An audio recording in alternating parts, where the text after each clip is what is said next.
لە واشنگتن دیسیەوە سڵاوی کورد کۆنێکشنتان لێبێت و ڕاستەوخۆ دەنگی ئەمریکا پەخشەکەی ئەچێتە سەر کەناڵی NRT و هاوکات لەسەر جەم تۆڕە کۆمەڵایەتەکان دەتوانن بینەری بن. سڵاوین گەرمژم دەخیلشەمە و هەفکاری من ئاس و جەبار دە بەرنامە ئیرۆدا ئەمێ بزانن کە دناو ئیرانێدا بەتایبەتیژی بەردەوامی خۆپیشاندانان چێ دەبە بڕیارە ئۆپک پلس ji بۆ کێمکردنا دەرینان و فرۆتنا نفتê dê çendê karîgeriyê bike ser helbijartinên nîvdemên Kongresa Emerîkî û gelo pêngavên pêkînana hikûmeta Iraqê gihane çi qonax.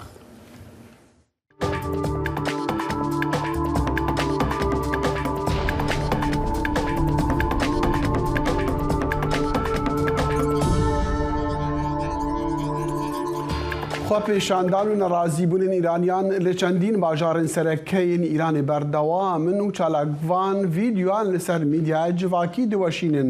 Hikûmeta Îranê rijdiyê dike ku serederiya wan yan serederiya xirab digel jîna emînî nehatiye kirin lê malbata wê dibêjin cihê eşkencedan û nîşanên lêxistinê li ser laşê wê diyar bûne. Karbidestên hikûmeta Îranê welatên Rojava bi taybetî Amerîka û İsraîlê bi pîlankirina xwepîşandanan li dijî kuştina wê xanimê tawanbar dikin. Jîna Emînî hat girtin ji ber pêşîliya yasayên Komara İslamiya Îranê taybet bi cilûbergan. Televizyona dewletê dibêje heta 24 meha Îlonê دوان خۆپیشاندانان دا bi kêmî 41 kes hatibûn kuştin lê li pêtir ji du heftiyên derbasbûyî hikûmetê agahiyên nû li ser kuştina xwepîşanderan eşkere nekirine. Lê Komeleya Mafên Mirovên Îranê ya bingehê wê li Oslo dibêje heta niha 185 kes hatine kuştin. هەست سەبارەت بە ئێران ناسر کەنعانی وتەبێژی وەزارەتی دەرەوەی ئێران ڕۆژی دووشەمە ڕایگەیاندووە کە کۆماری ئیسلامی ئێران بەڕژدی لە کاتی خۆیدا وەڵام دەداتەوە ئەگەر سزای نوێ بەسەر ئەم وڵاتەدا بسەپێنرێت. بەڵام تا دێت ئەمریکا و کەنەدا وڵاتانی دیکە سزای زیاتر بەسەر ئێراندا دەسەپێنن. ئەمریکا ڕۆژی پێنجشەمەی ڕابردوو سزای زیاتری بەسەر بەرپرسانی حکومەتی ئێراندا سەپاند لە کاتێکدا زیاد لە 20 ڕۆژە خۆپیشاندانەکان دەیان شاری ئێرانی گرتووەتەوە و بوونەتە ئاڵنگارێکی سەخت بۆ ڕێبەرانی کۆماری ئیسلامی ئێران و وەزیری دەرەوەی ئەڵمانیاش داوای قەدەغەکردنی گەشتی کرد بۆ ناو وڵاتانی یەکێتی ئەوروپا و سڕکردنی سەروەت و سامانی بەرپرسان و ڕێبەرانی هێزە چەکدارەکانی ئێران کە دەستیان هەبووە لە سەرکوتکردنی خۆپیشاندان و بەرپاکردنی ستەمکاری دڕندانە دژی هاوڵاتیان بەهۆی کوشتنی ژینامینیەوە ناڕەزایەتی لە دەیان شار و شارۆچکەی سەرتاسەری ئەو وڵاتە 8 ملیۆنیدا بەرپا بوو و کچان و ژنانی ئەو وڵاتە لە شەقامەکاندا خۆپیشاندانی ناڕەزایی ساز دەکەن و ئاشکرا حیجابەکانیان لا دەبەن و هوتافی مەرگ بۆ دیکتاتۆر و ژن ژیان ئازادی دەڵێنەوە. حکومەتا بریتانیا دەبێژە وێ تۆ لەو جزا دانینە سەر مەزنە کاربدەستین هێزین ئەولەهیا ئیرانی و کاربدەستین پۆلیسین بناوێ پۆلیسی ئەخلاقی کۆمارە ئیسلامیە ئیرانی. بریتانیا دەبێژە ئەو هێز گەفا گرتنێ لە خەلکێ دخون و هەروەسا تودوتیژیان ji بۆ کۆنترۆلکردنا ژنین ئیرانê بکارتîne و ka çawa kincan lexwe bikin li dervey malê dema diyar dibin. بریتانیا جزا دان سر پۆلیسê ئەخلاقیە ئێرانی و کاربدەستên wê welatî û got wan gef tundutijî û girtin bi kar anîne da kontrol bikin ka jinên Îranê çi li xwe dikin û çawa tev digerin. Kuştina Jîna Emînî ya 22 salî di girtîgehê de bû sedema xwepêşandanan lê derve û di nava Îranê de jî ku herî kêm 185 kes di nav de 19 kesên biçûk hatin kuştin. Grupên mafên mirovan dibêjin bi sedan kesên din jî birîndar bûne û bi hezaran ji aliyê hêzên ewlekariyê ve hatine girtin. Li serveyekê Brîtanya roja duşemê got ku wê bi tevahî polîsên exlaqî ceza kirine. Wezîrê derve James Cleverly di daxuyaniyekê de got em ê ji ber zordariya we ya li ser jin û keçan û ji ber tundutijiya we ya bêhempa li dijî xelkê we berpirsiyar bigirin. Peyvdarê Wezareta Derveya Îranê roja duşemê got ew ê rê nedin tu welatekî din destê werdanê bike. Pirsgirêka navxweyiya Komara İslamiya Îranê girêdayê hikûmet û neteweya Îranê ye. ئەمێ ڕێنادن تە وڵاتیەکی کو دەستێوەردانی دکاروبارên نافخۆیên کۆمارە ئیسلامیە ئیرانê de bike. Hevdem Serokwezîrê Kanadayê Justin Trudeau roja şemiyê fişara li ser pasdarên şoreşgerên Îranê zêde kir. The actions we have taken بریارا مدایو ام ایرو رادگینن هن پیوانین هر خورتن دیجی ایرانه جبو جواکا ایرانیا کندیا بهزو برخودیر و سربلند و ام دنگ و بانگین و دبهیسین جبرویه که ام ایرو آلاوین هر بهزند دست خدا بکارتینین دیجی تپسر کرنا ویر جمع هوانه و دیجی رفتارین هوانه هزاران کار بدستان. خوندکارین زانینگهان ده خواپیشاندانان در رولک گریگ لیستنه و کومیناک لجوان رو که ویدیو که رویترزی آگر لسر نشان ده. او لوی زانینگه خوندکارین جن درشما جور بچه هلدان دما سروک ایران ابراهیم رئیسی روجا شمی سردان زانینگه کر. خواپیشاندان ده کرتا انرژی یا گرینگا ولی دجی بلاو بون. راپورین که نهاتن پشت راست کرن لسر مدیا جواکی نشان دادن که کارکرین پارزونگه نفتی ین ابادان و کنگان و پروژه پتروکیمیایی یا و شهر تولی خواپیشاندان بونه. خواپیشاندان گرسیین کارکرین نفتی و بازرگان بازار آلی کار بون که اولدار ده شورش ایران یا بری 40 سالی ده ببند سلادار. لیکولر دبیجن که دستلدار اولیین ایرانی رنگ آلوزی و حوینو در فتن نزیک بنا بربانگا سیستمک سیاسی نو کیمن. صالح دمیجر دنگ امریکا. لە قامیشلۆ بە دروشمی ژن ژیان ئازادی خۆپیشاندان و هاودەنگی ساز دەکرێت بۆ ناڕزای دەربڕین بەرامبەر بە کوشتنی ژینە ئەمینی و ستەمکاری بەرامبەر هاوڵاتیانی ناڕازی لە ئێران.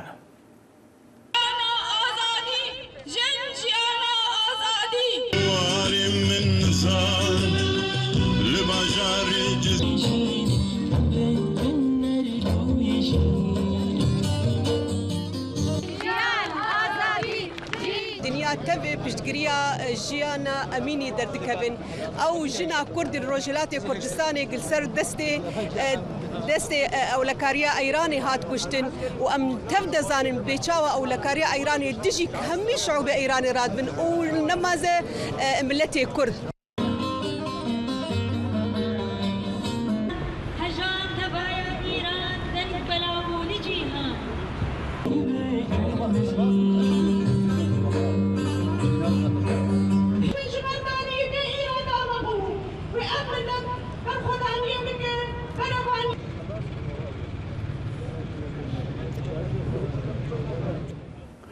و چند ویدیوین خۆپیشاندانên îro di nav Îranê de gehane me em ê wana bi we re hevpar bikin. 18 مهر اینجا سندجی وشو بلهو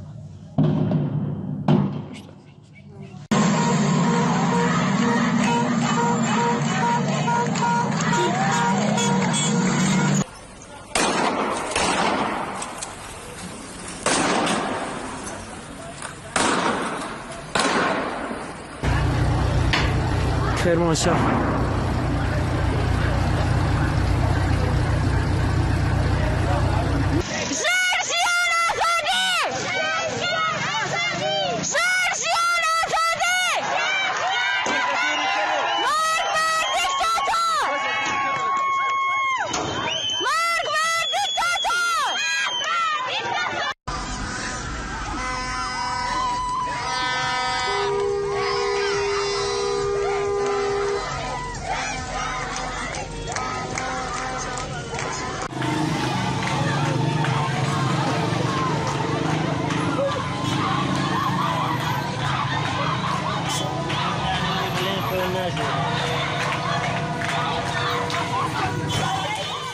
تا دێ دەسەڵاتداران و هێزە چەکدار و ئاسایشی و بەسیجی و ئیطلاعاتیەکانی ئێران دڕندانە پەلاماری خۆپیشاندەران دەدەن.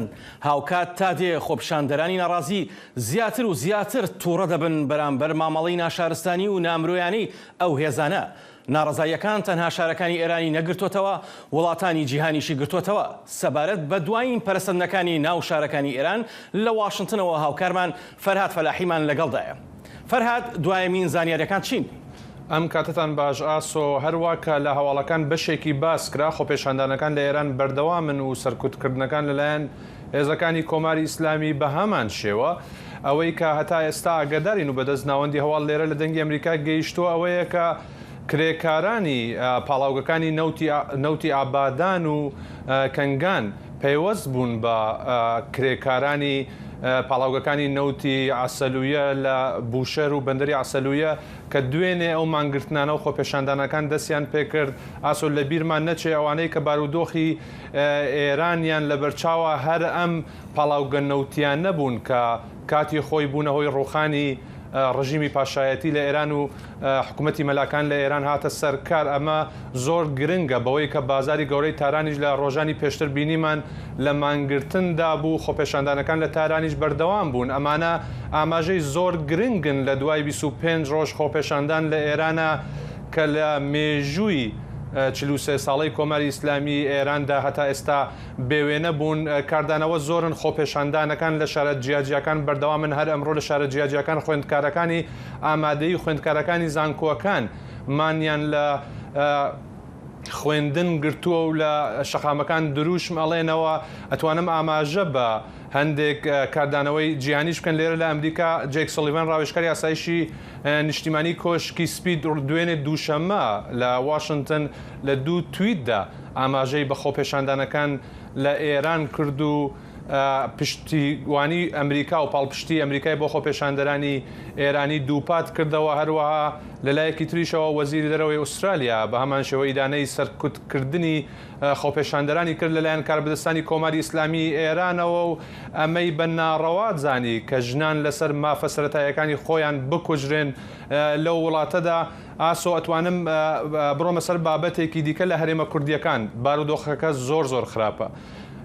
شاری سنە ناوەندی پارێزگای کوردستان لە هەرێمە کوردیەکان لە دوێنێشەوە و بە تەواوەتی ملیتاریزە کراوە لە تویتر. هەر پێشەوەی کە بێمە ڕاستەوخۆکە و چاودێری تویترمە کرد کە هەشتەگی سنەی خوێناوی بووەتە ترندێک ئێستا لە تویتر و ڕێکخراوەکانی مافەکانی مرۆڤ کۆمەڵگەی مەدەنی و چالاکوانان داوای هاوکاری و یارمەتی ئەکەن بۆ شاری سنە و خەڵکی شاری سنە بۆ ئەوەی کە کۆمەڵگەی نێودەوڵەتی بە فریای خەڵکی شاری سنە بگات.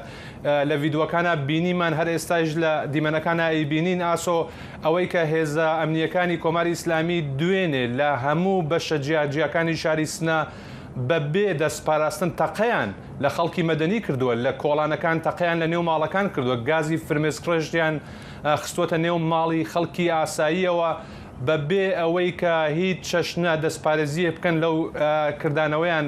هەواڵی زۆر هەن لەسەر کوژرانی ژمارەیە کەس بریندارەکان ناتوانن خۆیان بگەێنن نەخۆشخانەکان لەبەر ئەوەی کە هێزەکانی کۆماری ئیسلامی کەرەستەکانی گواستنەوە فریاکەوتن بەکارەهێنن بۆ ڕەفاندری خۆپێشاندەران و بریندارەکان لەو شارەدا.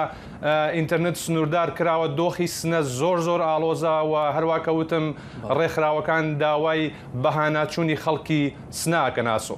بەڵێ فەرهاد زۆر سپاس بۆ زانیاریەکانت. سپاس بۆ ئێوەش.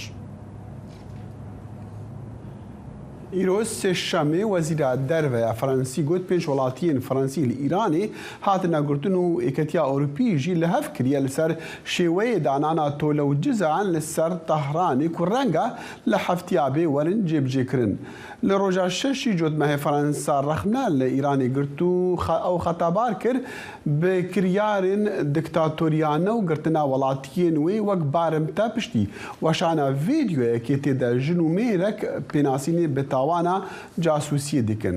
گرتنا وڵاتیان فەرەنسی چەند هەفتیان بوو پشتی خۆپێشاندان و ئالۆزیان لە ئیرانی و تەهران وانە بە وڵاتین نەیارن بیانیڤە پەیوەند دیدار دکە. وەزیرە دەرەوە یا فەرەنسی ڕژدی لە وڵاتیان خواکرە چەند زوویە ژ ئیرانی دەرکەون چونکو ئەو دێ ڕاستی گرتن و زۆرێ بن.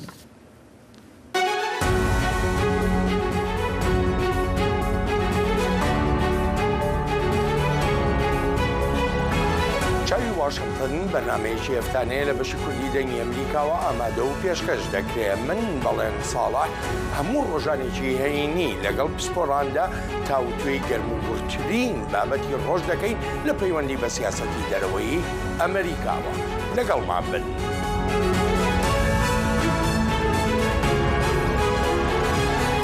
وڵاتین ئەندامین ئۆپک پلس بڕیاردایە و بەرهەمین نافتاخوا 2 ملیۆن بەرمیلان کێم بکە ئەفدی ئالۆزیان لە بازارین جیهانی دروست بکە. رووسیا کەیفخۆشە بە بڕیارە ئۆپک پلس و عەربستانە سعودی تێدا وڵاتی خودی باندۆرە. کرەملن دیبێژە ئەف پێنگاو دێ بێ سەروبەریە ئەمریکا دە بازارین جیهانێدا دروست کری هەف سەنگ بکە.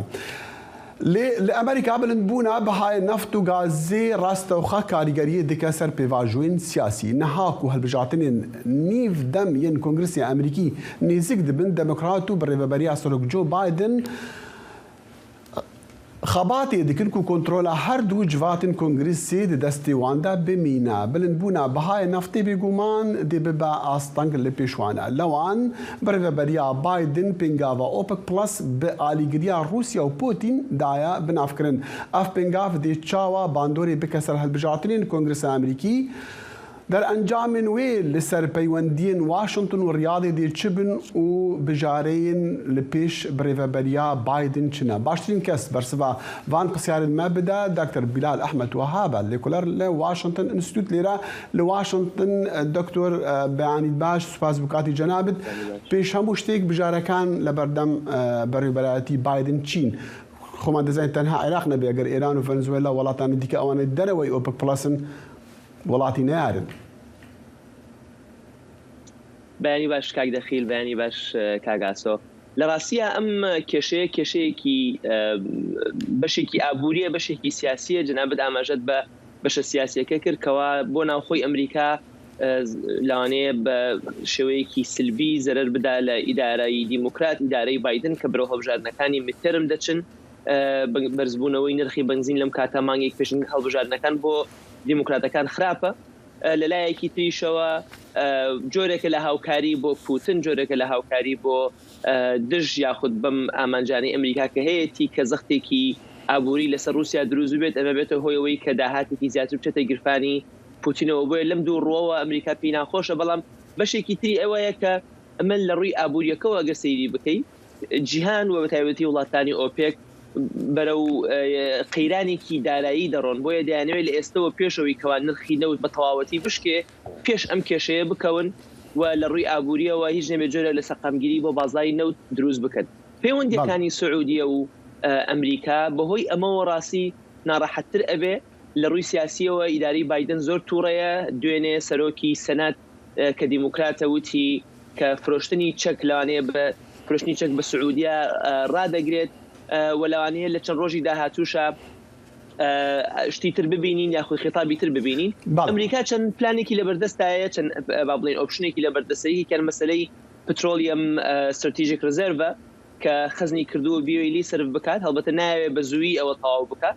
بەشێکی تریشی واکات کە جۆرێک ینی ئەوانەی کە بەرامبەر بە مەلەفی ئێران کارەکەن دەترسن کەوا ئێرە ئەمریکا نەرمیەک بەرامبەر بە ئێران بنوێنێ سری خێراتر بێ بگەڕێتەوە ئیتفاقینەوەی بەڵام ئێران و ڤەنزوێلا وەکو ئاماژەت پێکرد هەردووکیان لەژێر حەساران کارکردن لەگەڵیان ناسەخت. دکتۆر بلال دەمویست ڕوونکردنەوەیەکی یانیان لە لای تۆ بزانین ڕاستێکی ئەو وڵاتانی دەروەی ئۆپک پلسن دەتوانن بەرهەمێرانی نەوت زیاد بکەن هەم بۆ قەزانجی خۆیان هەم بۆ پڕکردنی داواکاری بازار توانایان هەیە یان نا؟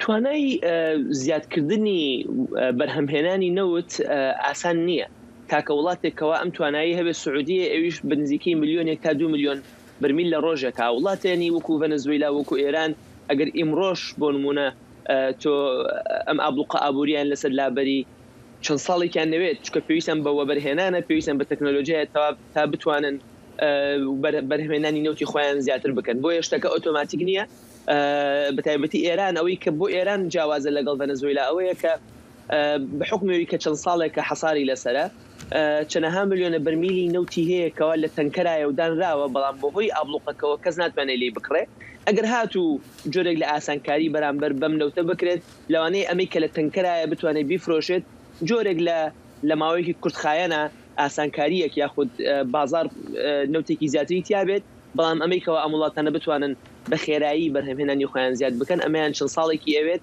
ئەگەر هاتوو کێشەی بۆ دارایی و سیاسیش بەڵێ دکتۆر بلال ئەحمەد وەهاب لە ئینستیتوی واشنتن لێرە لە واشنتن زۆر سوپاس بۆ کاتی جەنابەت. باز بۆ ئێوەش.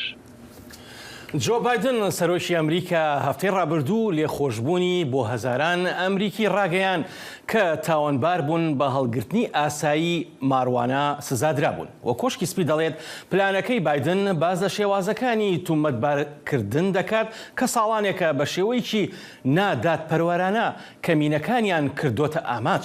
بەشێک لە کۆمارەکانیش لە ئێستاوە ڕەخنە دەگرن. سەرۆکی ئەمریکا جۆ بایدن لێخۆشببوونی بۆ هەزاران ئەمریکی دەرکرد کە تاوانبارن بە پێی یاسای فیدراڵی بەوەی بڕێکی کەمی مەڕەوانیان پێگیراوە. لێدوانەکانی بۆتە بابەتی گەرمی تۆڕە کۆمەڵایەتیەکان. هەروەکو وتم لە کاتی خۆکاندیدکردنم بۆ سەرۆک نابێت کەس تەنها بەخۆی بەکارهێنان یان هەڵگرتنی ماریواناوە لە زیندان بێت. لە زۆرێک لە ویلایەتەکاندا لە ئێستادا یاساییە. سەجەرەی تاوانەکانی هەڵگرتنی مەریوانە بووەتە خۆی بربەستی ناپێویست لە بەردەم دامەزراندن بۆ خانوبەرە و دەرفەتی خوێندن و ئەوەش پێشەوەی چارەسەری ئەو جیاوازیە ڕەگەزیانە بکرێت لەمەڕ کێ ڕوبەڕووی دەرەنجامەکانی بووەتەوە. دەیان ویلایەت و چەندین ناوچەی ئەمریکا واشنگتن دیسی جۆرێک لە یاساییکردنی مەروانیان هەیە. پلانەکەی بایدن تەنها کاریگەری لەسەر ئەو کەسانە هەیە کە بە بڕێکی کەمی مەروانەوە گیراون، نەک ئەوانەی بەرهەمیان هێناوە یا دابەشیان کردووە و دەستگیرکردنەکان نابێت پەیوەندی بە تاوانی دیکەی وەک دزیکردن و یا دەستدرێژیکردنەوە هەبوو بێت. بەڵام هەندێک لە ڕەخنەگرانی سەرۆک بایدن وەک سیناتۆری کۆماریەکانی ئارکەنسا تۆم کۆتۆن لەسەر تویتەر ئەم بابەتیان بە هەوڵێکی بێهیوە بۆ سەرنجلادان لەسەر سەرکردایەتیە شکست خواردۆکەی ناوبردووە. کۆشکی سپی دەڵێت لێخۆشبوون دەرفەتێکی تر دەدەن بەو کەسانەی کە پێشینەی تاوانیان هەیە بۆ هەڵگرتنی مەروانە کە زیانی بە دەرفەتی دامەزراندن و یا خانوبەریان گەیاندووە. ئەوەش بەشێکە لە پاڵنەرێکی گەورەتر لەلایەن بایدنەوە بۆ گۆڕینی چۆنێتی پۆڵێنکردنی مەروانە لە ئەمریکا. لە ئێستادا ماریوانە لە هەمان ئاستی مادە هۆشبەرەکانی وەکو هێرۆین پۆڵین دەکرێت. بۆیە ئەوەی سەرۆک وتی مانای نییە لەبەرەوە کار دەکات بۆ دووبارە پۆلێنکردنی مەریوانە. هەروەک دەزانێت کە زۆر کەس بە تایبەتی لە کۆمەڵگای ئیسپانی و ڕەشپێستەکاندا کاریگەری یاساکانی فیدراڵی مەریوانەیان لەسەر بووە بەخۆی تەنها کە مەریوانای پێبووە.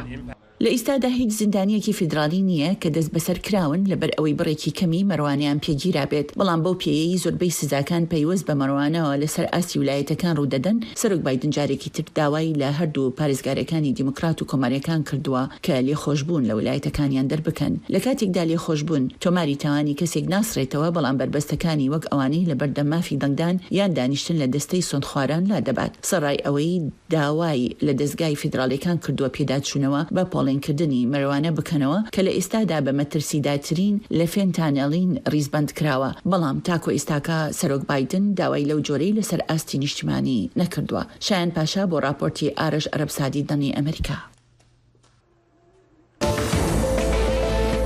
دەنگی ئەمریکا جافکانیەکە پێباوەریان و چاو ئاگاهیان.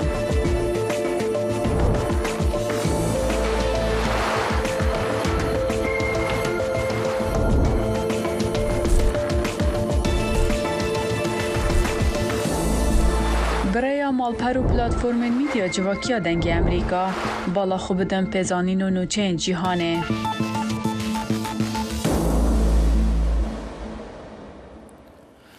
ڕێگنەکەوتنی یەکێتی و پارتی لەسەر پۆستی سەرۆک کۆمار کاریگەری کردووەتە سەر هەرێمی کوردستان و عێراقیش پەیوەندیەکانی نێوان ئەو دوو حیزبە دەسەڵاتداری هەرێمی تێکرا ئاڵۆز کردووە. ئایا بۆ تا ئێستا ئەو پۆستیان یەکلایی نەکردوێتە و هەموو دنیا پێیان دەڵێت ڕێبکەون و ناکۆشیەکان وەلا بنێن؟ سەبارەت بەو پرسە پەیامنێرمان دڵشاد ئەنوەرمان لەگەڵدایە.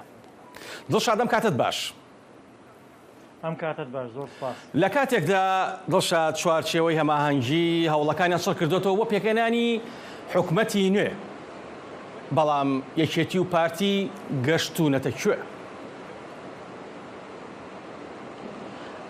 بەڵێ ئاسۆ دیارە ڕێکنەکەوتنی یەکێتی و پارتی لەسەر پۆستی سەرۆک کۆمار لە کاتێکدایە کە چوارچێوەی هەماهەنگی هەوڵەکانی بۆ پێکێنانی حکوومەتی عێراق چڕ کردوێتەوە بە پێی و زانیاریانەی کە دەستێ مەکەوتووە تا ئەمڕۆ سێشەممە یەکێتی و پارتی لەسەر پۆستی سەرۆک کۆماری عێراق ڕێک نەکەوتوون بۆ پێی کە پارتی دیموکراتی کوردستان تاکو ئێستا پێداگرە لەسەر بردننی پۆستەکە و یەکێتی نیشتیمانیش بردننی پۆستەکە و ڕادەستکردنی بە پارتی ڕەت دەکاتەوە. بۆیە چەند پێشنیارێک بۆ یەکێتی و پارتی کراوە، لەوانە ئایا بە دووکان دیدیجاوە بچنە نێو پرۆسەکەەوە کە پارتی ئەمەی ڕەت کردوێتەوە یاخود یەکێتی دەستبەرداری پۆستەکە ببێت و کەسێکی تر بگۆڕێ یەکێتی ئەمەشی ڕەت کردوێتەوە. بۆیە لە ئێستادا کۆبوونەوەکە خراوەتە ڕۆژی پێنجشەممە بۆ هەڵبژاردننی سەر و کۆمار ڕەنگە ئەمە هەوڵێکی چوارچەوەی هەماهەنگی بێ بۆی بیانوێت دەرفەتێک بە یەکێتی و پارتی بدەن بۆ ڕێکەوتن. بەڵێ بڵێ دڵشاد ئەگەر یەکێتی و پارتی ڕێک نەکەون لەسەر ئەو پۆستە چ زیانێک گەگەێنن بە خۆیان و بە کۆمەڵگەی کوردی؟ بێگومان بێگومان ڕێکنەکەوتنی یەکێتی و پارتی لەسەر پۆستی سەر و کۆماری عراق تەنها کێشە لە نێوان یەکێتی و پارتیا پۆستی سەر و کۆماری عراق نییە، بەڵکو لە ناوخۆی هەرێمی کوردستانی شەکێتی و پارتی دنیای گرفتیانەیە لە شێوازی حکومڕانی و بەڕێوەبردننی هەردوو زۆنەکە زۆنی سەر و زۆنی سەوز بە تایبەتی کە بەرپرسانی یەکێتی بانگەشەی ئەوە ئەکەن کە لەلایەن حکوومەتی هەرێمەوە یاخود لەلایەن ناوەندی قەراری حکوومەتی هەرێمەوە وەک پێویست بایەخ بە سلێمانی نادرێ. بۆیە ڕێکنەکەوتنی یەکێتی و پارتی و بەجار ڕۆیشتنە نێو پرۆسەی هەڵبژاردنەوە یاخود بایکۆتکردنی پرۆسەکە لەلایەن پارتیەوە ڕەنگە کێشەکانی ناوخۆی هەرێمی کوردستان قوڵتر بکاتەوە، بە تایبەتی کە چاوەڕوانەکرێتێکی پارتی هەندێک مەسەلەی ئەمنی لە بەرامبەر یەکێتی زیندوو بکاتەوە و یەکێتیش بە دوای مەلەف ئاگەڕێ بۆی هەندێک مەلەف بەرامبەر بە پارتی دیموکراتی کوردستان زیندوو بکاتەوە و ڕەنگە دوجار ئەمە شەڕی ڕاگەیاندنی نێوان هەردوو حزبەکەی لێ بکەوێتەوە و چاوەڕوانی شەکرێت کە لە ڕۆژانی داهاتوە ئەگەر یەکێتی و پارتی لەسەر ئەم پۆستە نەگەنە ڕێکەوتن و درزی نێوانیان قوڵتر ببێتەوە چاوەڕوانی شەکرێت حتا ئەمە کاریگەری لەسەر ئەدای حکوومەتی هەرێم و تا ڕادەیەک ئیفلیجبوونی حکوومەتی هەرێمیش بێت. لەبەرەوە یەکێتی و پارتی دوو پای سەرەکی پێکێنەری حکوومەتی هەرێمی کوردستانن. بۆیە لە حاڵەتی ڕێکنەکەوتنی یەکێتی و پارتیا لەسەر پۆستی سەر و کۆمار بێگومان لە ناوخۆی هەرێمی کوردستانی بارگرژی و لێکترازانی زیاتر دروستە بێ. بڵێ دڵشاد ئایا چاوەڕوان دەکرێت سبەینێ کۆبوونەوەی پەرلەمان بکرێت؟ بێگومان ئەگەر سبەینێ کۆبوونەوەی پەرلەمانی عراقیش ئەنجام بدرێت شاخەوان عەبدوڵڵا جێگری دووەمی سەرۆکی پەرلەمانی عراق ڕایگەیاندووە کە لەم کۆبوونەوەیە سەرۆک کۆمار هەڵا بژێردرێەوە کەمێک لەمەوبەر محەممەد حەلبوسی سەرۆکی ئەنجومەنی نوێنەرانی عراق ڕایگەیاند کە کۆبوونەوەی پەرلەمان بۆ هەڵبژاردننی سەرۆک کۆمار ئەخرێتە ڕۆژی پێنجشەممە ڕەنگە ئەمە پێدانی دەرفەتێک بێت بە یەکێتی و پارتی تا ڕێک بکەون و تاکو ئێستا ڕاستە ئەعلان کراوە. ڕەنگە ئەگەر یەکێتی و پارتی لەسەر ئەمە ڕێک نەکەوتن و داوای دەرفەتی زیاتر بکەن دوور نییە کۆبوونەوەکە بخرێتە ڕۆژی یەکشەمەش، بەڵام تاکو ئێستا ئەوەی کە بڕیارە سەرۆکی پەرلەمان ڕایگەیاندووە قەرارە ڕۆژی پێنجشەممە یەکێتی پەرلەمانی عراق کۆ ببێتەوە بۆ هەڵبژاردننی سەرۆک کۆماری عراق. بەڵێ زۆر سپاس دڵشاد بۆ زانیاریەکانت هەربژین. زۆر سپاس بەوەش. li bîreweriya salvegera derxistina rêberê Partiya Karkerên Kurdistanê PKK Abdullah Öcalan di sala 1998 de ji Sûriyê ku di pêra û di 14 Şubat 1999 de hat girtin li wê bîreweriyê Partiya Demokrat a Gelan HDP di duh nehî cotmehê li herêmên Kurdan û li bajarên dîn Tirkiya rêzek çalakiyan rêxistibû lê hêzin ewlekariyê destûr neda van bizavan û êrîş kira ser çalakvanan hatiye ra gotin ku 138 kes hatine girtin pêncî û neh ciwana li Diyarbekir Amedê bûn. Xecan Farqîn Peyamêra Dengê Amerîkayê li wir wê agahiyên nû bide me. Xecê fermû. بله دم باش داخل لكن تجد في الشانكر بقشتي صدو في حاجة لجلك باجرمات اسطنبول وان إزمير جولمان هرسال عمدي هاتون دست سركرم اللي جبري عمدي حمي هاتون بردان بريا برنامج من أبوقات هدف كارنس داوشية قالوا جدوه بشيء بردا شو لحق كيفاتنا بردان إيج عمدي اللي أنا دوزكت هيجي لدوزجرينا لزادجهنا زادجه أسينكو لهرينا ورئيفادي وامر سندن تشتغل أبوقات جو بناب وان كسان دوزك كسان لهفتروكين هدفا آمد جلسان أساسوي وزياد شيلا هرسا هفتروكي بارتيا هرم ديمقراطيك آمد هايرتين عاصم هرسا اندام بارتيا مجلسا هدف بفجي هنا تشتكو دستشان كر قوتو دادگه هفا قد خداني اثر وانكو نكار بدركبن داري ولا تهرسا كنترول عادي دايكوش حتى سو روجا إهار إنزبدن لچاوريكو حتى درنگي الشبه اردوزا كشي المحكمة إفادة بدن لعقبات شاوري عقبات بودم شاوري نكو أوجي سدسر بردان قلتيا إذا تسافين هذا بله خجي هيزن أولكارية شالاكين هدفين دنجي جبلي بيرواريه وين مافو آزاديان جي آستان دك أو كما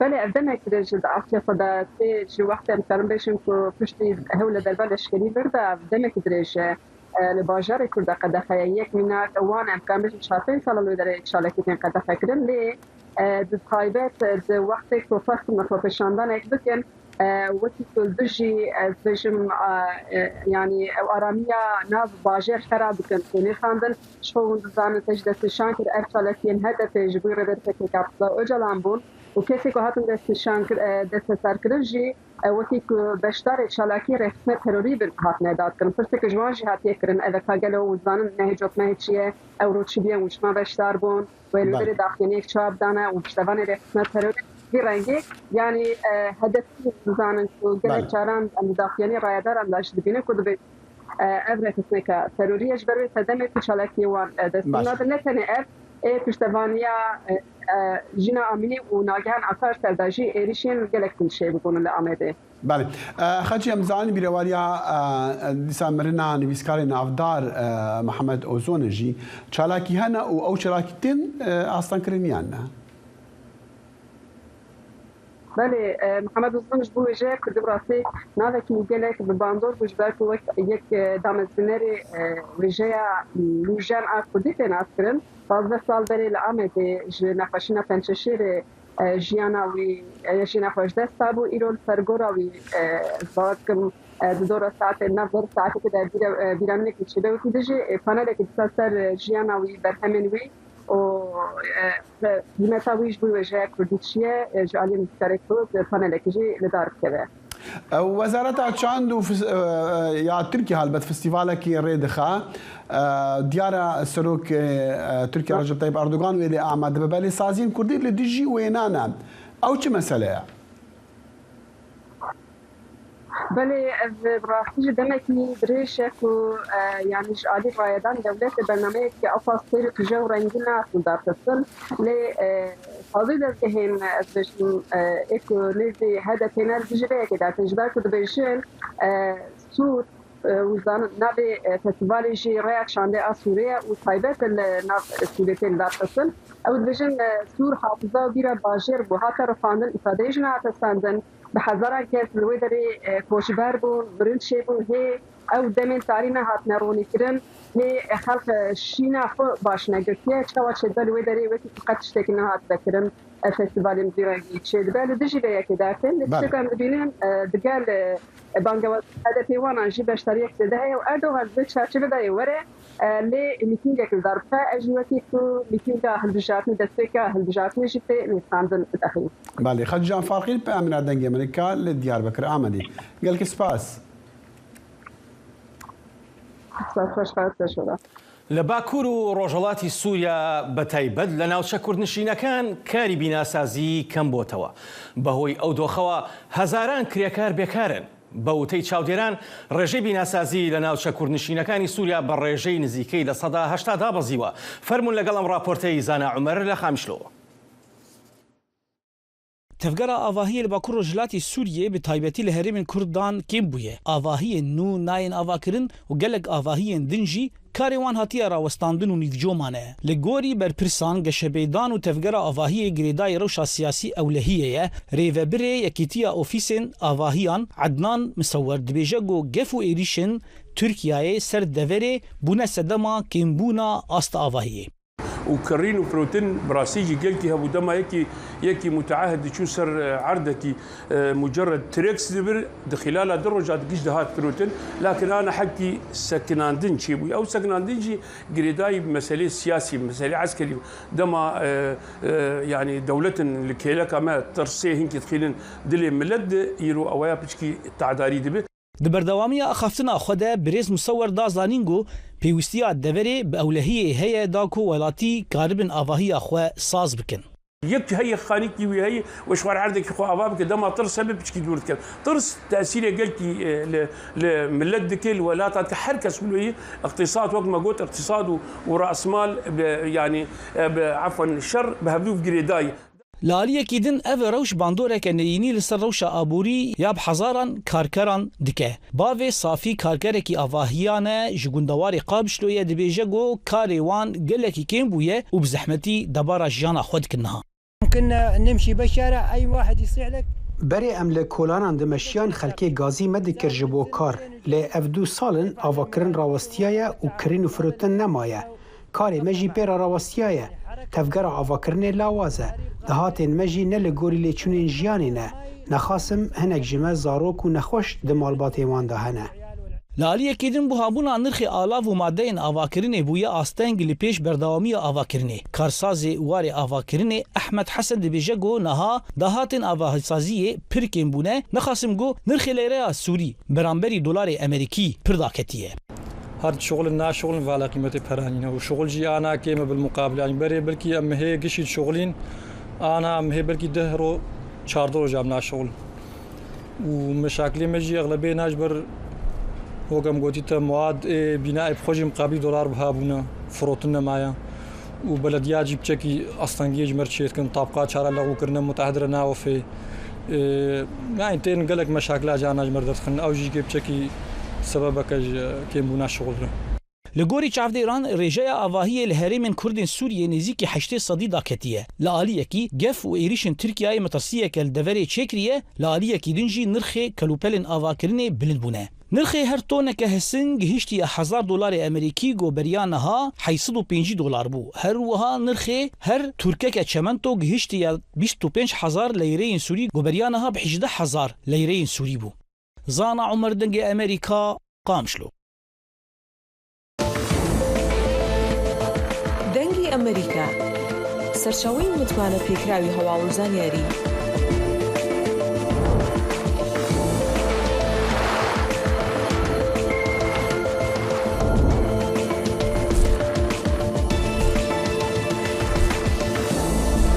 لە ماڵپەڕ و تۆڕە کۆمەڵایەتیەکانی دەنگی ئەمریکاوە ئاگاداری هەواڵ و گۆڕانکاریەکانی جیهان بە.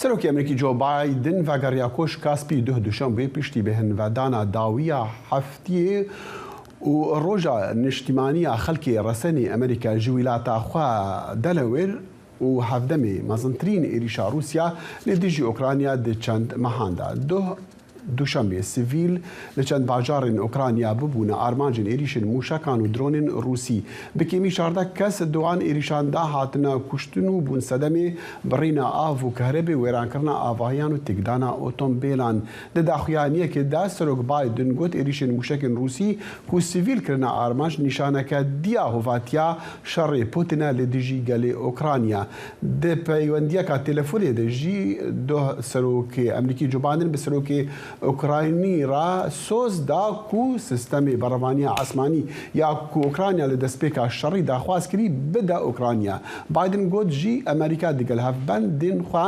دێکاری بکە ji بۆ ku رووسیا بەهای دژمنکاریاخوا بدە. بەڵێ بڕیار بوو ڕۆژی دووشەمە کۆبوونەوەی گشتی نەتەوەی گرتوەکان ساز بکرێت بۆ گفتوگۆکردن لەسەرەوەی کە ئایا داوا لە رووسیا بکات پەشیمان بێتەوە لە لێکاندنی 4 ناوچەی ئۆکرانیا بەڵام گفتوگۆکە لە کاتێکدایە کە رووسیا گەورەترین هێرشی موشەکی کردە سەر شارەکانی ئۆکرانیا و کۆمەڵگەی نێودەوڵەتی زۆر نیگەرانن لەو بارەیەوە. کۆبوونەوەکەی ئەنجومەنەکە کە پێش هێرشەکەی ڕۆژی دووشەمە پلانی بۆ دانرابوو بە مەبەستی وەڵامدانەوەی ئەو ڕووداوە بوو کە گوایە رووسیا لە مانگی ڕابردوودا ناوچەکانی دۆنسک، لۆهانسک، خێرسۆن، زاپۆریژیای ئۆکرانیادا گیر دەکات. ئەم هەنگاوە دوای ئەو ڕیفرام دۆمە هات کە لەلایەن رووسیاوە ڕێکخرا بوو حکوومەتی ئۆکرانیا و ڕۆژئاوا ئەم هەنگاوە بەناشەرعی و ناشارستانی ناودەبن و ڕەتیان کردەوە. نەتەوەی گرتوەکان تۆڵەسەندنەوەکەی رووسیا لە ئۆکرانیا شەرمەزار دەکات کە بەهۆی ئەو هێرشە کوشندەیەوە دەیان کەس کوژان و زیانی زۆری گەیاندووە بەو شارانە. سەرۆکی ئۆکراینە ڤڵەدیمیر زەلەنسکی گوت ژێریشن رووسیا لەسەر باژارن ئۆکراینە دوشەمبێ تاکتیکەکە کارین تیرۆریستی بوو دەگوتارە خۆیە شەوی دیدا لە پێش و لە ناو وێرانکاریان زەلەنسکی گوت تەماشای ئارمانجین ڕاستەقینەین رووسیا بکەن وی چەند شینەوارن دیرۆکی بنافکردنە و بەر بە زیاناوان ئێریشان کەتنە یەک جوانەژی زانکۆیەکە کەڤنا ١٩ ساڵی و مۆزەخانەکە هونەری بوو و هەروەسا گرنگترین شینەواری کریستیانان لە ڕۆژهەڵاتی ئۆروپاوی گوت ئۆکرانیا ناهێت ترساندن بەلکو دێپێتر یەکگرتی بە. سەرۆکەکانی نۆ وڵات لە بوخارست بە یاوەری سەرۆکەکانی مەکەدۆنیای باکوور و مۆنتەنیگرۆ ڕەنگەیاند بردومانکردنی هەڕەمەکی بۆ سەر شارەکانی ئۆکرانیا لەلایەن رووسیاوە بە پێی یاسا نێودەوڵەتیەکان تاوانی جەنگە. ئەوان دەڵێن ئێمە وەک سەرۆکەکانی بولگاریا، کۆماری چیک، ئیستیوانیا، هەنگاریا، لاتیڤیا، لیتوانیا، مونتێنیگرۆ، مەکەدۆنیای باکوور، پۆڵەندا و ڕۆمانیا و سلۆڤاکیا ئەو بردومانە شەرمەزار دەکەین کە لەم دوایەنەدا لەلایەن رووسیاوە ئەنجام دراون کە بە پێی یاسا نێودەوڵەتیەکان تاوانی جەنگن. بەڵام رووسیا ڕەتی کردوێتەوە کە بە ئانقەس هێرشی کردبێتە سەر خەڵکی مەدەنی. بەڵام لە ڕاستیدا تێکڕای هێرشە موشکەکان بۆ ناو شار و شوێنی نیشتەجێبوونی هاوڵاتیان بووە. کاربەدەستێکی حکوومەتە تورکیا دەبێژە ئاژانسا نوچەین فەرەنسیک و سەبەهی چارشەمبێ سەرۆکی تورکیا ڕەجەب تایب ئەردوغان دێدیگەل هەڤبەری خۆی رووسی ڤلادیمیر پوتین کۆم ببە لە کێلەکە لووتکەیە هەریمی لە ئەستانە پایتەختی کازاخستانی تورکیا و حتا نەها خوابێئالی ڕاگرتیە دشەڕی رووسیا لە دژی ئۆکرانیەدا پەیوەندیên باش دەگەل هەردوو هەفسنوورên wê yên deryaya reş رووسیا و ئوکراینە ڕاگرتینە. بەڵێ هەرسەبارەت بە ئۆکرانیا رووسیا لە 21 مانگینەوە بە زۆر هاوڵاتیانی کریمیا کە بە زۆر لکان دوێتی بە وڵاتەکەیەوە ناچار دەکات چەک هەڵبگرن و لە شارەکەدا لە شارەکەی خۆیانەوە دەستکەن بەوەی کە بەشداری شەڕکن. بەڵام پسپۆڕانی مافەکانی مرۆڤ دەڵێن تاتارە ڕەسەنەکانی کریمیا بە زۆر ناچار دەکرێن ببن بە جەنگاوەر و سەرباز. ئەم راپۆرتە زیاتر ئەو بارودۆخە ڕوون دەکاتەوە.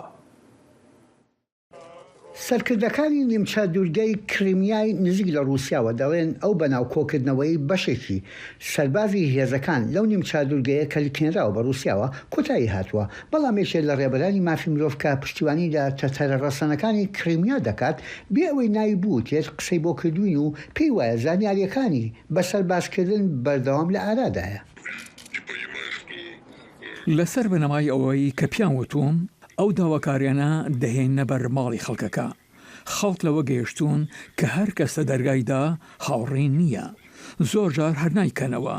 جارەوایە ڕۆسیەکان دەچن دەڵێن یارمەتیمان پێویستە کە دەیکەینەوە بانگهێشتنامەکەیان دەدەنێ. سەرۆکی ئۆکرانیا زێلێنسکی لەگەڵ ئەو بۆچوونە هاوڕایە. دۆخی کریمیای داگیرکرا و کارەساتبارە. زانیاریەکان سەبارەت بە وەرگرتنی تەتەرەکانی کریمیا لە ڕیزەکانی سوپای رووسیا پشتڕاست کراوەتەوە. زۆربەی ئەو بانگێشتنامانە دەگاتە دەستی تەتەرەکانی کریمیا. چالاکوانانی مافی مرۆڤ داوا لە خەڵکەکان چاوپۆشی لە بانگێشکردنەکان بکەن و نەچنە ئەو شوێنانە. باشترە خۆت لە کۆبوونەوە گشتیەکان بە دوور بگری تاوکو و نەبیتە قوربانی کۆمەسیارە سەربازیەکانی رووسیا. هێڵی پەیوەندی تەلەفۆنی هێزە ئاسایشەکانی ئۆکرانیا کراوەیە و ئەو پیاوانەی لە پێشەوەی شەڕەکاندان دەتوانن پەیوەندی بکەن و خۆیان بدەن بەدەستەوە. زۆرێک لە تەتەرەکانی نیمچە دوورگەی کریمیا کەوتونەتە کۆچکردن. هەندێک لە پیاوانی تەمەن 18 بۆ 50 ساڵ ئەوانەی پارەیان هەیە یان کەسێکیان لە دەرەوەیە هەوڵیان داوە لە ڕێگای جۆرجیا و کازاخستانەوە بشنە دەرەوە. بەرپرسانی ناوەندەکانی تەتەری کریمیا پێیان وایە ئەو بە سەربازکردنە ڕێگەیەکە بۆ لە ناوبردنی بەرخوداری بزوتنەوەی تەتەرەکانی کریمیا لەسەر دوورگەکەیان. ڕووسەکان دەیانەوێت لەسەر دەستی ئۆکرانیەکان تەتەرەکانی کریمیا لە ناو ببن. ئەوە گونجاوترین ڕێگەیە بۆ ڕووسەکان چکە دەیان پیا و لە هێڵی پێشەوەی شەڕەکان و شوێنە مەترسیدارەکانن. تا ئێستا ڕوون نییە چەند کەس لە تەتەرەکان چوونەتە ریزی سوپای رووسیاوە چالاگوواران ئەو بە پێشەکاری مافەکانی مرۆڤ ناوە بن لە کاتێکدا لە ڕێکەوتن نامەی جنێڤدا هاتووە کە داگیرکە ناتوانێت خەڵکی ناوچەی داگیری کردووە بکاتە سەرباز. لەو بارەیەوە نوێنەری ڕێکخراوەکانی دیکە و هیومن ڕایتس وۆچ ئەم بابەتە و تاوانە جەنگیەکانی دیکەی رووسیا دۆکومنت دەکەن. یحیا بەرزنجی دەنجی ئەمریکا بۆ راپۆرتی بۆلیسیا باکالیتا واشنگتن. و پەتا کۆڤید-19 حکومەتên hin welatان çarkirina hezirarêkên jîr û dahêner bikin ji bo alîkariya welatiyên xwe li salên herî bi zehmet û giranên berbelavbûna nexweşiya korona. Li Togo datayên satelaytan û zanyarî alîkar bûn cihên ku xelkê wan pêdivî bi alîkariyê hey dest nîşan bikin. Çawa ev raporta dengê Amerîka şirove dike. ئیلای کۆماکۆ وەستایەکی بیناسازیە دەڵێت کاتێک پەتای کۆڤید-19 لە ساڵی 2020دا سەری هەڵدا کار لە لۆمەی پایتەختی تۆگۆ زۆر کەمی کرد. بەبێ فەرمان پێدانمان ئێمە ناتوانین کار بکەین و بڕێک پارە بۆ خۆراکی خەزانەکانمان دابین بکەین. هەر بۆیە دەڵێم کۆڤید گورزێکی لە ئێمەدا. بە ملیۆنەها کەس وەک ئیلای کۆماکۆ لە ناکاودا بەرەو لێواری ئەو پەڕی هەژاری بران بەهۆی ڕاوەستانی کارکردن لە سەرانسەری جیهان. حکومەتان لە تەقەلادا بوون بۆ دابینکردنی کۆمەک بەڵام کێشەیەکی گەورە هەبوو. مەسلەکەی ئەوەی کە لە زۆرێک لە وڵاتان بە تایبەتی وڵاتانی داهاتی دانیشتوانەکانیان کەمە ئەماری زۆریان لە بەردەستا نەبوو هەتا بزانن کۆمەک و یارمەتی حکوومەتیەکان بەکێ بدەن. بۆ نمونە لە وڵاتێکی 8 ملیۆن کەسیدا کە ناوچەی بەرینی گوندی تێدایە ئایا چۆن شوێنی ئەو کەسانە دیاری دەکەیت ئەوانەی دانیشتوانەکەی ئەو پەڕی پێویستیان بە یارمەتی هەیە؟ بۆ نمونە لە وڵاتێکی 8 ملیۆن کەسیدا کە ناوچەی بەرینی گوندی تێدایە ئایا چۆن شوێنی ئەو کەسانە دیاری دەکرێت ئەوانەی دانیشتوانەکەی ئەو پەڕی پێویستیان بە کۆمەک و یارمەتی هەیە. ئەگەر تۆ یا من بچینە سەر نەخشەی گوگل یان تەماشای هەندێک لە داتاکانی سەتەلایت و وێنەیەکی ئاسمانی شارۆچکێک بکەیت ئەوە هەتا ڕادەیەک دەتوانیت کە بزانیت ئەو شوێنە دەوڵەمەندنشینە یان نا. سەربانەکانی خانووی دەوڵەمەندەکان لە کانزا دروستکراون و گەورەترن و مەودایەکی بەرین لە نیوان خانوەکاندا هەیە و شەقامەکانیان خێرتاو کراون و زانیاری زیاتر لەبارەیانەوە لەبەر دەستا هەیە. هاوکات خانووی هەژارنشینان لە پۆش دروستکراون. لێکۆڵەرەوان ڕاهێنانیان بەهۆی زیرەکی دەستکردەوە پێکراوە بۆ ئەوەی ئەو شوێنانی پێویستیان بە کۆمەکە دەستنیشانی بکەن. زیرەکی دەستکرد نەخشەیەکی ناوچەی هەژارنشینەکانی بۆ تۆگۆ دروست کرد. کەسانی دەوڵەمەند تەلەفۆنی زیاتر دەکەن بە بەراورد بە کەسانی هەژار. هەروەها کەسانی دەوڵەمەند ڕەنگە تەلەفۆنی زیاتری نێودەوڵەتی بکەن لە کەسانی هەژار بەهۆی ئەوەی گرانترە. ڕەنگە کەسانی دەوڵەمەند زانیاری زیاتری تەلەفۆنیان لەبەردەستدا بێت و بەکاری بهێنن. بەگشتی کەسانی هەژار تەنها تەلەفۆنی جۆری ئاساییان هەیە. ئێمەلی ئەیکن و هاوکارانی لە زانکۆی کالیفۆرنیا لە بێرکلی لە گۆڤاری نیچر نووسیویانە و دەڵێن ئەم سیستمە کارێکی باشی ئەنجامدا لە دەستنیشانکردنی کەسانی هەژار بە بەراورد بە یەکەم هەوڵی حکومەتی تۆگۆلی بۆ دابشکردنی کۆمەک بەسەر هەژاراندا. ئەو بڕەپارەی بەهۆی پرۆگرامەکە و کۆمان کردوێتەوە یارمەتی داین خۆراک و برنج و گەرمەشامی لە ماوەیەکی کووردا پێ بکڕین. تارە فیزوانێت گەورە ئابووری ناس دەڵێت بانکی نێودەوڵەتی تێبینی ئەم کاری لە بواری یارمەتیدا کرد ئەوەی لە ڕێی زیرەکی دەستکردەوە ئەنجام درا. زۆرێک لەم جۆرە ئەپلیکیشنانە دەبینم وادێنە ئاراوە ئەمەش لەبەر ئەوەی مەترسیەکان و تەنگەژەکان لەم کاتەدا بوونەتە باو. ئایوانە؟ تارە فیزەوانێت دەڵێت سەتەلایتەکان و هەروەها زیرەکی دەستکرد یاریدەدەرن لە بەخێرایی دیاریکردنی ئەوانەی پێویستیان بە کۆمەک و یارمەتی لە میانەی کارەساتە سروشتیەکاندا دەبێت. بۆ ستیڤ بارەگۆنا سمکۆ عەزیز دەنگی ئەمریکا. بەپێی راپۆرتەکانی ڕێکخراوی مافەکانی مرۆڤ هەنگاو تا ئێستاکە لەم چەند ڕۆژەدا و هاوکات 32 کەس کوژاون لە شارە کوردنشینەکان بە تایبەتی سنە و دەوروبەری و بێژگەلەوە هەزاران کەس دەستگیر کراون تا ئێستاکە دەخیل. بەێ و گۆڕا هەر هەمان ژێدەرێک و هەنگاو ڕخسیە مافی مرۆڤانە 1541 کەس ژی لە هەرێمن کووردا دەخپێشاندان ئیراندا لە چەند هەفتێن بۆری هاتنە بریندارکردن ji bilî ku 32 کەس هاتنە کوشتن وەکەتە گوتی 2500 هاتنە دەستە سەرکردن ئەبژی تەنێ لە هەرێمن کوردانە لە دەمێکێک و هێزی ئیران یان حکوومەتە ئیرانی هێزیین لەشکری دهێنێرتا هەرێمن کوردان و باژارن کوردان بەتایبەت ژی لە باژارێ سنەک و بووە دەبەرەکە لەشکری وەکو تێگوتن لە گۆڕاک و پەیامن و راپۆرتن دیگەهنامە ژوان ژێدەران و بتایبەت ژی ڕخسیا مافی مرۆڤان یا بناوێ هەنگاو هەتا بەرنامە سبەهی یا کورد کونەکشن هەر شاد و بەختەوەر بن و خۆدا حافیز هەر شاد بن.